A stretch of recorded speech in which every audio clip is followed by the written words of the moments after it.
Assalamu alaikum Jamaat al-Khair. Aujourd'hui, nous nous retrouvons pour notre deuxième vidéo. Aujourd'hui, comme je vous avais promis, je vais faire une vidéo exclusivement montage avec un mini PC qui va vous servir à gamer. Donc, c'est un tout petit boîtier avec une carte mère A520 de chez Biostar, qui est une très bonne marque. Nous avons également un processeur 5600G, 16 Go de RAM et un clavier souris. Donc là, ce sera un ordinateur prêt à l'emploi que vous pourrez mettre directement sur votre écran PC ou alors sur votre télévision. Nous allons commencer très simplement par le boîtier. Donc c'est un petit boîtier Advance. J'en ai trouvé qu'un seul exemplaire. J'ai trouvé super sympa, tout petit. Donc je vais l'ouvrir.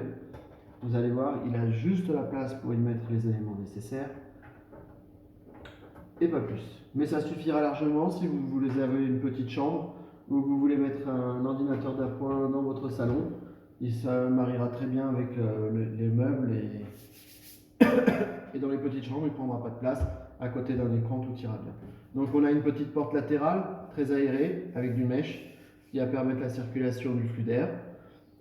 À côté de ça, voilà, on a un tout petit boîtier. Alors j'ai déjà placé l'alimentation. C'est une petite alimentation 450 watts. Classique, parce que le 5600G lui ne demande pas beaucoup d'énergie, mais on peut la remplacer si vous le souhaitez par une alimentation en 350 watts, donc elle sera moins puissante mais toute blanche pour aller avec le reste du PC. Voilà, donc comme vous voyez, on a juste la place de la carte mère, le câble d'alimentation, un câble USB 3, c'est assez bien, il m'en est doté. Il a une fiche USB 3 en façade, pardon, je ne vous ai pas montré. Donc la façade, très simple, une fiche USB 3, une fiche USB 2 et l'audio pour le casque. Le bouton d'allumage et la petite diode pour dire qu'il fonctionne bien. Voilà. Donc à l'arrière, on retrouve, voilà, sur l'autre côté, nous avons donc, comme la face qui se retire, un cercle et une barre de mèche. Et nous avons à l'arrière l'emplacement de l'alimentation, l'emplacement pour un petit ventilateur d'extraction si l'on veut, en 80 mm, 4 slots pour pouvoir mettre une carte graphique. Alors on mettra de préférence une carte graphique low profile avec un seul slot, voire 2 slots mais pas plus, pour que l'on puisse avoir ici sur le bas du boîtier la place de mettre éventuellement ici du SSD, du HDD, et ici également on a un emplacement pour mettre du SSD. Voilà, donc petit boîtier mais très pratique, on peut y faire quand même pas mal de choses. Voilà.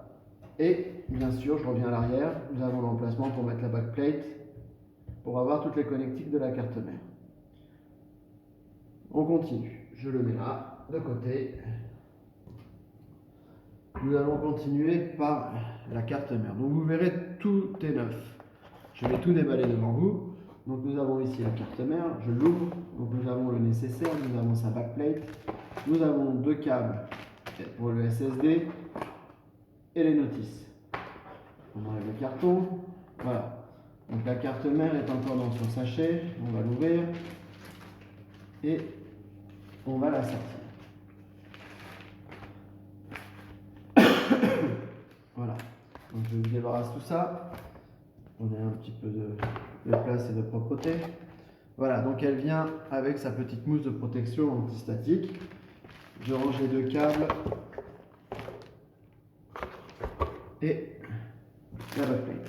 Voilà. Donc sur la carte mère, nous avons l'emplacement du CPU. Je vais la mettre à l'endroit. Nous avons une fiche d'alimentation en 8 pins. Nous, on va en utiliser que 4 parce qu'en fait, les 8 pins, ils sont réservés à des processeurs plus puissants que le 5600G. Un 5700G, par exemple, aura besoin de 8 pins où on peut monter dessus des 5800X sans problème, bien que les VRM ne sont pas refroidis, donc ces petites pièces-là ne sont pas refroidies, donc elles vont avoir tendance à chauffer. Donc moi, je dirais pas plus qu'un 5700X ou 5700G. Voilà.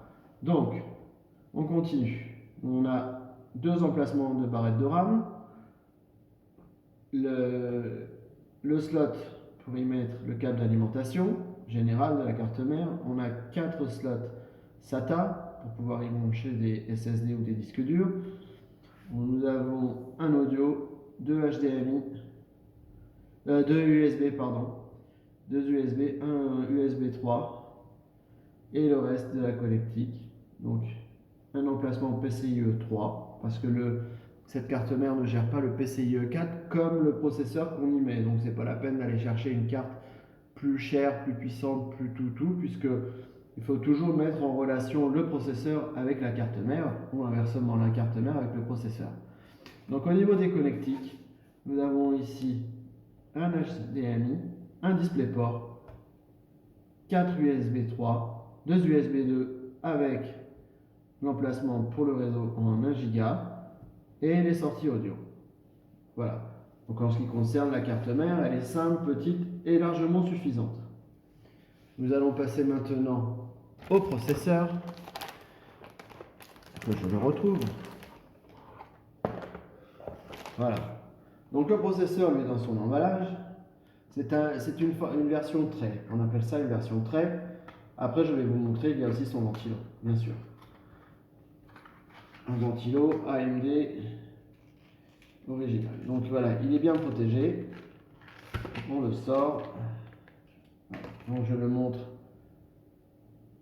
à la vidéo. Ryzen 5 5600G. Donc il a une partie graphique intégrée, la Vega 7, qui vous permet de jouer à quand même pas mal de jeux sans avoir besoin d'une carte graphique. Donc ça fait de ce PC un PC très économique, puisque en général la carte graphique on commence à partir de 18 20 000 dinars pour les moins chers, pour les moyennes gammes 30 à 40 000 dinars, et puis dès qu'on veut avoir des cartes graphiques qui nous permettent de jouer à des définitions plus que satisfaisantes en Full HD, 1080p, Ultra, voilà, on va être plutôt dans les 50 000 dinars et on monte.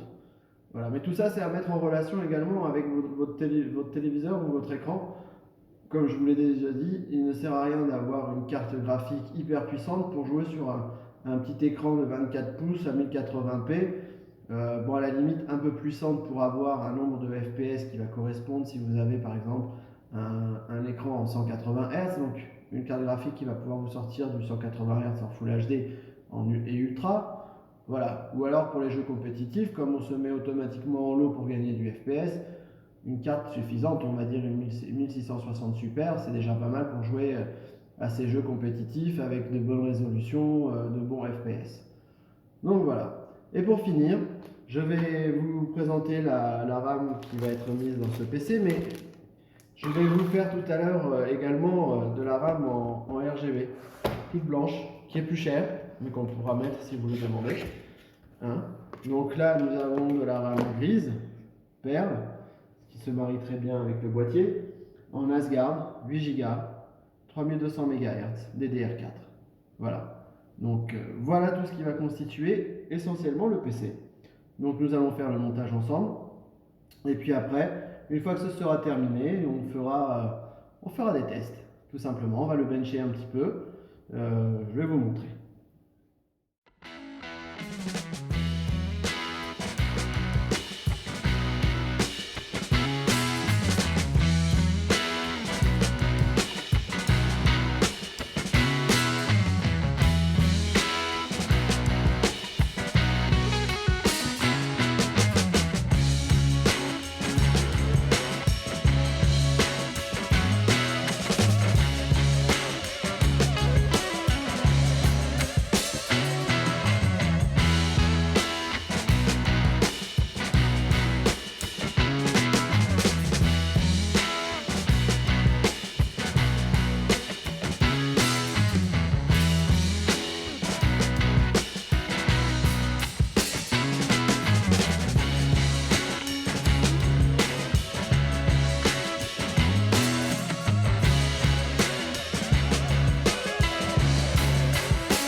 Voilà, chers amis, donc je vous reprends. Le PC est terminé, comme on l'avait vu ensemble. Je lui ai mis un écran Asus de couleur blanche, comme ça se marie bien. Et il viendra avec offert, vous voyez ici, un clavier et une souris blanche sans fil, ce qui vous permettra, si vous le mettez dans le salon ou si vous êtes dans votre chambre, de pouvoir utiliser l'ordinateur sans avoir à vous déplacer. Voilà, hein, donc c'est toujours une bonne chose, clavier, souris et l'unité ensemble. L'écran, lui, est un écran que je vends également. Il est à 36 000 dinars, pardon. Voilà. Et si vous voulez un écran, par exemple en 144 Hz ou des choses comme ça, j'en vends également. Il suffit juste de me faire la demande et je pourrai vous donner le prix.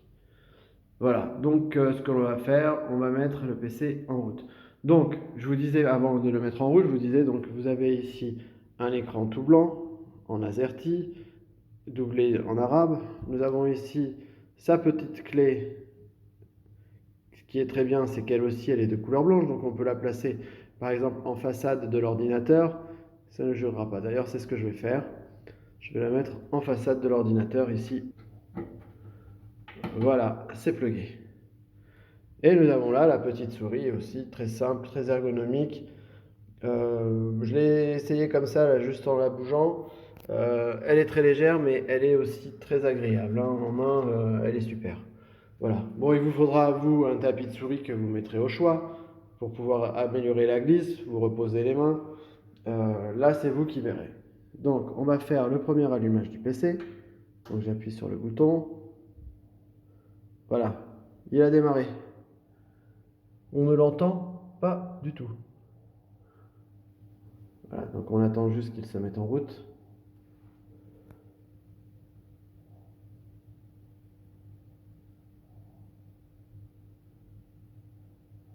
Alors, normalement, il doit faire des diagnostics, des choses comme ça avant de se mettre en route. Voilà, donc notre PC a démarré. On va aller rentrer dans le BIOS. Voilà, bon, il s'est lancé. Il se lance. Voilà, après je vous ferai des réglages. Je vous ferai ce genre de choses, voilà. Il s'est lancé, il fonctionne, tout va bien. Donc maintenant, à moi de faire les tests. Bon, là, il est en train de régler sa résolution, hein. Donc, il se met en 1080p. Donc, nous avons le 3D Mark. Je vous mettrai certainement du Valorant. Voilà, on fera quelques benches comme ça, du Valorant, et puis peut-être Fortnite. Comme ça, vous verrez, vous aurez le FPS. Mais je reviens en arrière et je trouve que ça fait vraiment un PC très classe comme ça en blanc, dans une chambre, une petite chambre. On n'a pas besoin de beaucoup de place, un écran, un petit PC, clavier souris et tout va bien.